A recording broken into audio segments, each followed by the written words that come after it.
Halo, habari ndugu wapendwa mnaofuatilia katika channel yetu ya Efata Singers. Hivyo basi niendelee kuwapongeza na niendelee kuwashukuru kwa kutumia muda wenu kwa ajili ya kujifundisha, na naamini atatutoa sehemu moja kwenda sehemu nyingine. Hivyo basi wote, kama utasubscribe, hakikisha una subscribe na kugusa alama ya kengele ili kuendelea kupata kazi zetu kwa wakati na uendelee kujifundisha kwa wakati. Nakumbuka mara ya mwisho tuliweza kujifundisha kuhusu utunzi na tuliweza kuelezeana nini maana ya utunzi. Tulisema kwamba utunzi ni mchakato wa kutunga au kuandika kazi za fasihi kama vile mashairi, hadithi, tamthilia na riwaya. Hivyo basi leo tutaendelea katika mchakato ili tuweze kujifundisha nini maana ya nyimbo, kwa sababu ndio topic ambayo tulionayo kwa siku ya leo. Nini maana ya nyimbo? Hivyo basi nyimbo katika fasihi simulizi ndio kichwa cha habari tutakachobeba leo.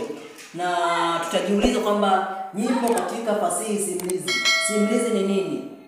Simulizi ni maelezo yanayotolewa na kwa njia ya mtu, yani yanayotolewa kwa njia ya mdomo na mtu, ndio simulizi. Lakini fasihi ni kazi ya sanaa. Sanaa ni kama vile kuchonga na uhunzi, na natambua vipo vingi, lakini leo tunataka kujifundisha nini maana ya nyimbo.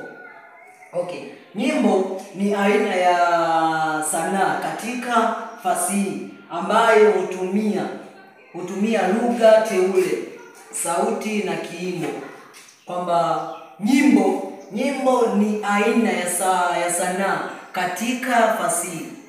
Nyimbo ni aina ya sanaa katika fasihi ambayo hutumia lugha teule, sauti na kiimbo. Tumesema kwamba nyimbo ni aina ya sanaa katika fasihi ambayo hutumia lugha teule, sauti na kiimbo. So naamini unaweza kujifundisha kitu, na hata kama utapita mahali popote ukakutana na swali la namna hii kwamba nini maana ya nyimbo, so isikupe pressure wala isikusumbue. Unaweza tu kumjibu kifupi kwamba nyimbo ni aina ya sanaa katika fasihi ambayo hutumia lugha teule, sauti na kiimbo. Okay, kiimbo ni nini?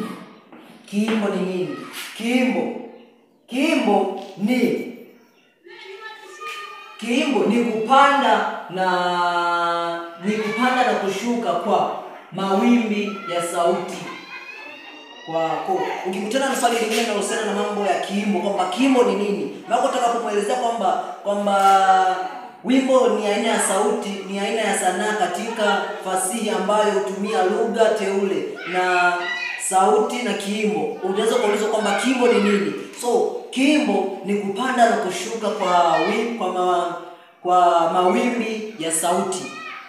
Mweza kutambua pia kwamba nini maana ya kiimbo. Lakini pia kuna hii hapa swali dogo tu, kiitikio, kwamba kiitikio ni nini. Unaweza kutana na swali mtu anakuuliza tu kwamba kiitikio ni nini, kiitikio. So kirahisi tu unamuuliza tu kwamba kiitikio ni mstari unaojirudia katika nyimbo. Kwa mfano mtu anapotunga nyimbo, labda useme nyimbo nimeitunga hii kwa ajili ya kwaya, lazima unaweza kwamba unaweka kiitikio ambacho kitakuwa kinajirudia. Kile kinachojirudia ndo wanakiita kiitikio. So ukikutana na vitu kama hivi, visikupe pressure, na mimi nimeweza kujifundisha kitu, na pia kitakutoa sehemu moja kwenda sehemu nyingine. Kwamba fasihi ni nini? Fasihi ni kazi ya sanaa.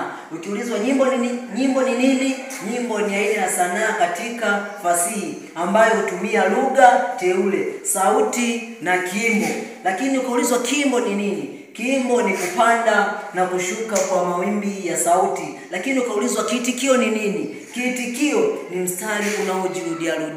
Okay, asante kwa kuwa umetumia muda wa kujifundisha, na naamini umeweza kufahamu kitu. Lakini kama hujasubscribe, hakikisha una subscribe, unagusa alama ya kengele ili kuendelea kupata kazi zetu kwa ufanisi, na uendelee kujifunza ili kutoka sehemu moja kwenda sehemu nyingine. Asante.